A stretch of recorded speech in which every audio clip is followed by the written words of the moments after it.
rio, banho de mar, pula-cela, bombom. Tanque de areia, gnomo, sereia, pirata, baleia, manteiga no pão. Giz, metiolate, band-aid de sabão. Tênis, cadarço, almofada, colchão. Quebra-cabeça, boneca, peteca. Botão, pega-pega, papel, papelão. Criança não trabalha, criança dá trabalho. Criança não trabalha. Eu sou Diogo, estudante de Direito da FTC, e nesse vídeo nós vamos abordar o tema ECA, que é o Estatuto da Criança e do Adolescente. O objetivo desse vídeo é esclarecer alguns pontos pertinentes ao Estatuto da Criança e do Adolescente, que está presente no nosso cotidiano, abordando temas como o direito de guarda e visita, a alienação parental, a pensão alimentícia e o abandono afetivo. Para começar, vamos falar sobre a guarda e o direito de visita. Esse tema ele é suportado, é fundamentado pelo artigo 1583 a 1589 do Código Civil, além dos artigos 34 a 35 do próprio ECA. Então, para começar a destrinchar esse tema, é importante que a gente fale sobre a causa. Normalmente, a causa que gera o direito e a guarda normalmente é a separação dos cônjuges. Há outras circunstâncias que geram essa questão do direito, da guarda e da visita, mas principalmente a separação. Para que a gente possa compreender melhor esse tema, vamos começar pelas formas de guarda. Hoje nós temos dois tipos de formas de guarda, que é a guarda unilateral e a guarda compartilhada. A guarda unilateral é quando apenas um do cônjuge tem o domínio, o cuidado de orientar, proteger a criança, certo? É a obrigação dos dois, mas normalmente na guarda unilateral a criança reside, mora com apenas um dos genitores. Nesse caso, o genitor, o qual não tem a moradia com a criança ou com o adolescente, ele fica incumbido de poder pagar a pensão alimentícia e também de estar fiscalizando o outro cônjuge em relação ao desenvolvimento da criança ou do adolescente, como a educação, a saúde, todos esses pontos. A modalidade, que é a guarda compartilhada, todas as decisões que dizem respeito à criança, ela é justamente compartilhada com os seus genitores. Ao contrário do que muitos pensam, não necessariamente a criança ou o adolescente precisa estar exatamente ao mesmo tempo com cada um dos genitores. Ela pode ter a moradia fixa com um, mas desde que o outro tenha o livre acesso à criança ou ao adolescente, para estar ajudando justamente no seu desenvolvimento. Até porque isso também é saudável, porque a criança e o adolescente ela precisa de uma formação familiar, e a guarda compartilhada traz justamente isso. Ela não deixa com que o vínculo familiar afetivo entre o pai ou a mãe seja desfeito pela distância. Então, a função da guarda compartilhada é justamente permanecer o laço familiar e fazer com que os pais cuidem da orientação e do desenvolvimento da criança ou do adolescente. Então, sempre que houver filhos menores, o divórcio ou a dissolução da união estável precisa ser obrigatoriamente analisada por um juiz para que ele possa determinar a guarda.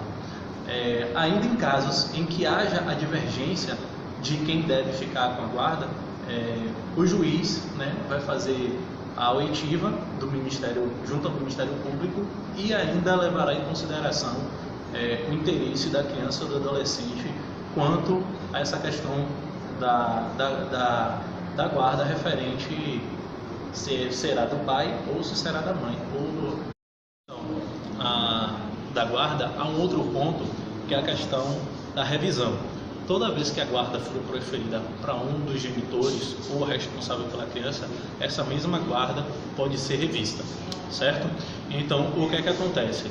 Se antes da separação, da dissolução da união, os cônjuges ou os responsáveis pela criança, eles resolveram pela guarda unilateral, eles podem também entrar com ação junto ao juiz para poder solicitar que essa guarda ela seja uma guarda compartilhada, ela pode mudar. Então o juiz irá ouvir as condições e vai dar o parecer. A requisição da guarda também da revisão, ela pode ser feita unilateralmente, quando, por exemplo, o cônjuge ou o responsável pela guarda não trata a criança ou adolescente de uma forma digna, né? Por exemplo, se houver maus tratos, né? A outra parte pode solicitar que a guarda seja revista para que possa haver uma conversão, né, dessa guarda. O direito de visita, tanto o pai ou a mãe que não tiver a guarda do filho tem o direito e o dever de tê-lo em sua companhia para poder acompanhar a sua manutenção, né, e o seu desenvolvimento. Então, portanto, a finalidade do direito de visita é justamente não causar a ruptura desses laços familiares, né, que é importante para o desenvolvimento da criança e do adolescente. Então, sobretudo, o direito de visita também é um direito da criança e do adolescente em ter o seu pai ou a sua mãe próximo a ele e não romper com esses laços, né, afetivos familiares. Então essa é a importância do direito de visita e a importância também de ter a guarda. Esse tema visa a proteção da criança e do adolescente.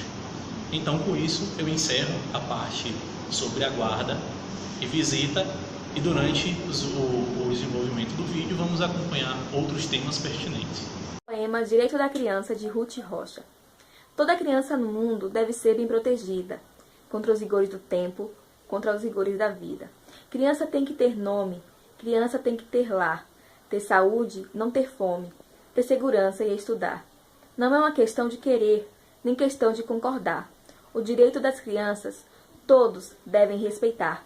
Direito à atenção, direito de não ter medo, direito a livros e a pão, direito de ter brinquedos.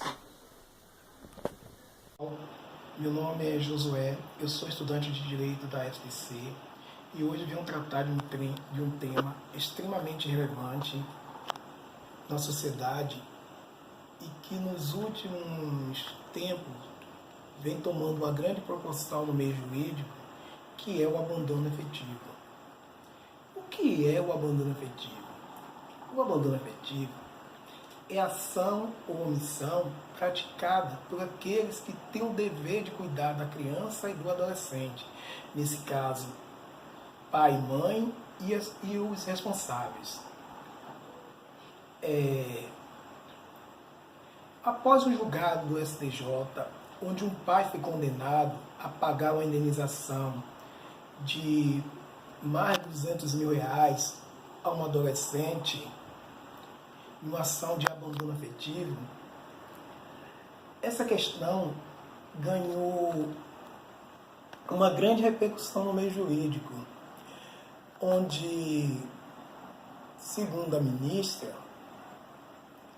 diz que o amor é facultativo, mas o dever de cuidado é obrigatório. Nessa questão, existem duas correntes, uma a favor e outra se opõe. Ao contrário, acha que não existe nenhum regulamento no ordenamento jurídico que diga que a pessoa é obrigada a amar, a gostar de outra. Nesse caso, seria irrelevante uma ação indenizatória por abandono afetivo, já que o indivíduo não tem essa obrigação. Para a corrente favorável, o abandono afetivo ele está relacionado na questão do cuidar, do proteger. É uma ação conforme o artigo 227 da Constituição e está relacionado à dignidade da pessoa humana. Esse artigo trata que a criança e o adolescente têm direito de um convívio sadio no ambiente familiar. E esse convívio deve ser cercado por amor, carinho e afeto.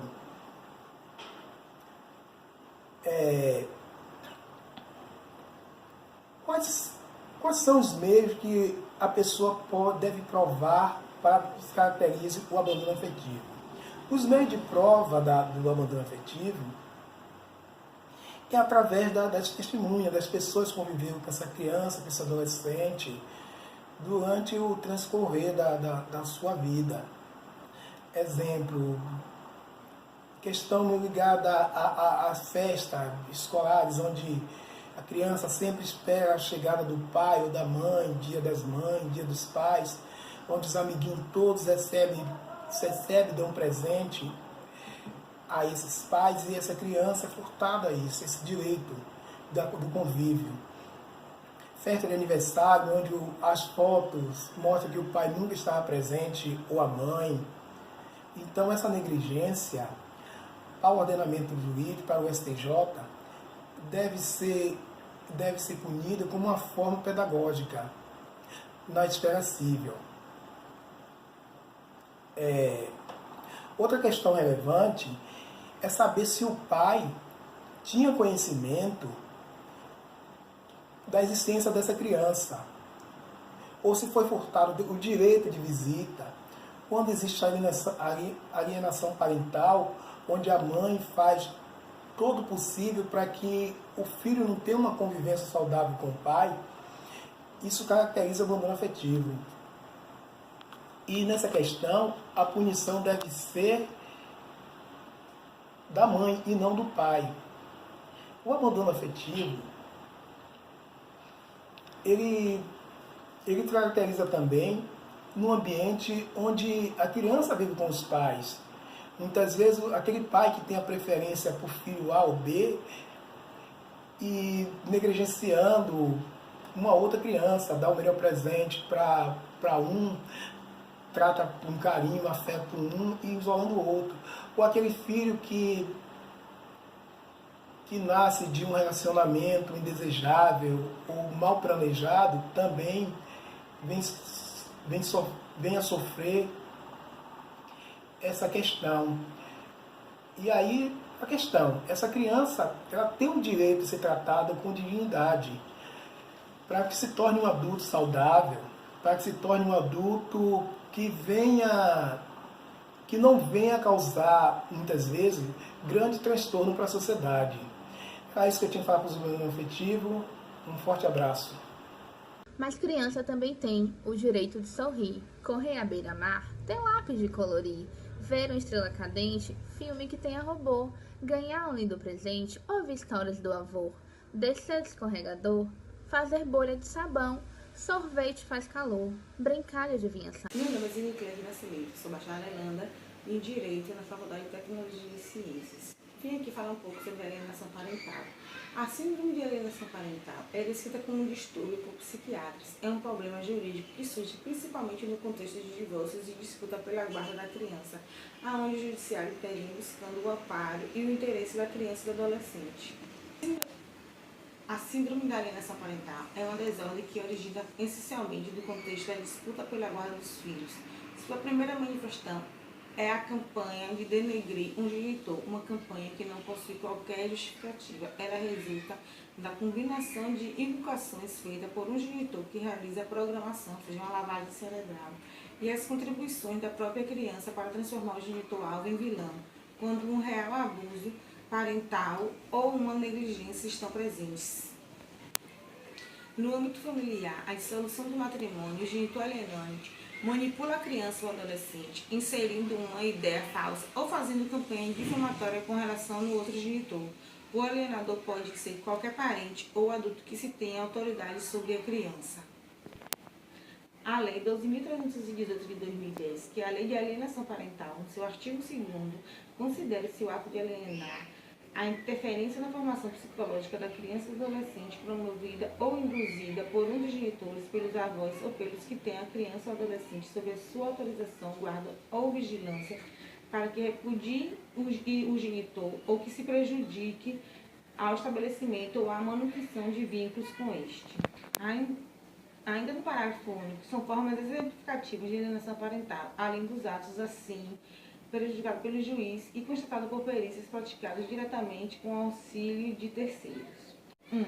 Realizar campanha de desqualificação da conduta do genitor no exercício da paternidade ou maternidade. 2. Dificultar o exercício da autoridade parental. 3. Dificultar o contato da criança ou do adolescente com o genitor. 4. Dificultar o exercício do direito regulamentado da convivência familiar. 5. Omitir deliberadamente ao genitor informações pessoais relevantes sobre a criança ou adolescente, inclusive escolares, médicas e alterações de endereço. 6. Apresentar falsa denúncia contra o genitor, contra familiares destes ou contra avós para obster ou dificultar a convivência deles com a criança ou adolescente. Mudar o domicílio para local distante sem justificativa, visando a dificultar o convívio da criança ou adolescente com outro genitor, com familiares destes ou com avós. O artigo 3º. A prática do ato de alienar fere o direito fundamental da criança e do adolescente de convivência familiar saudável, que prejudica a realização de afeto nas relações com o genitor e com o grupo familiar, que constitui abuso moral contra a criança ou adolescente e descumpre os deveres inerentes à autoridade parental e decorrente da tutela ou guarda. Algumas coisas que o juiz pode fazer no caso de alienação parental: advertir o alienado, ampliar o regime de convivência familiar em favor do genitor alienado, estimular multa ao alienado, determinar acompanhamento psicológico ou psicossocial, determinar alteração de guarda pela guarda compartilhada ou a invenção, determinar fixação cautelar do domicílio da criança ou adolescente, esclarecer a suspensão do autor da autoridade parental. Ou seja, o juiz ele pode intervir em casos de alienação parental, assim pode até dar guarda ao alienado. Ficar lendo revistinha, um amigo inteligente, pipa da ponta da linha, um bom do cachorro quente, festejar aniversário, com bala, bolo e balão, brincar com os amigos, dar pulos no colchão. Livros com muita figura, fazer viagem de trem, um pouquinho de aventura, alguém para querer bem. Festinha de São João, com fogueira e com bombinha, pé de moleque e rojão, com quadrilha e bandeirinha. Meu nome é Cláudia Santos, eu sou estudante de Direito da rede FTC Paralela e hoje eu vou fazer um breve resumo sobre um assunto muito polêmico entre nossa sociedade. Eu vou falar sobre ação de alimentos. E eu quero começar a minha fala explicando um pouco para vocês o que é essa ação, do que se trata essa ação. Normalmente, quando um necessitado pleiteia essa ação de alimentos, ele solicita não só pela parte alimentícia, e sim por toda a necessidade que o indivíduo tem de se manter sadio na sociedade. O juiz entende que, na verdade, a ação de alimentos, ela envolve vários fatores além da própria alimentação. Quais são esses fatores? Moradia, vestuário, medicamento, educação e a própria alimentação. A ação de alimentos, pela lei, pela lógica, ela deveria ser paga pelo Estado. Mas o Estado, por sua vez, ela transfere esse ônus para os parentes mais próximos do necessitado. Transferência essa que é feita junto com a obrigatoriedade. Por isso que se denomina a ação de alimentos como ônus público. Uma vez não cumprida essa ação de alimentos, o responsável pelo pagamento, ele pode sim pegar a cadeia de 1 a 3 meses. No período que ele se encontrar preso, que esse alimento não for pago, não será exonerado o valor que ele deve para o necessitado, mas ele corre o risco de ter todos os seus bens penhorados, bem como os parentes mais próximos podem assumir essa dívida. Essa ação, ela pode ser revisada, por isso ela não é transitada em julgado. Por quê? Porque ela está sempre aberta para uma nova negociação. O juiz entende que, tendo ou havendo uma necessidade, tanto do alimentante quanto do alimentado, de pedir a revisão para alterar ou diminuir esse valor, ele será acatado, essa solicitação será acatada. Como eu já deixei claro, essa ação pode ser solicitada por todo aquele que tenha a real necessidade. Ela vai ser avaliada por um juiz responsável pelo caso e, normalmente, quando se dá entrada nessa ação, o juiz expede um mandato para que seja pago uma ação já provisória, até que se saia a ação o valor definitivo. Então, pessoal, obrigada pela atenção de vocês. Esse foi o breve resumo que eu elaborei para passar aqui hoje para vocês.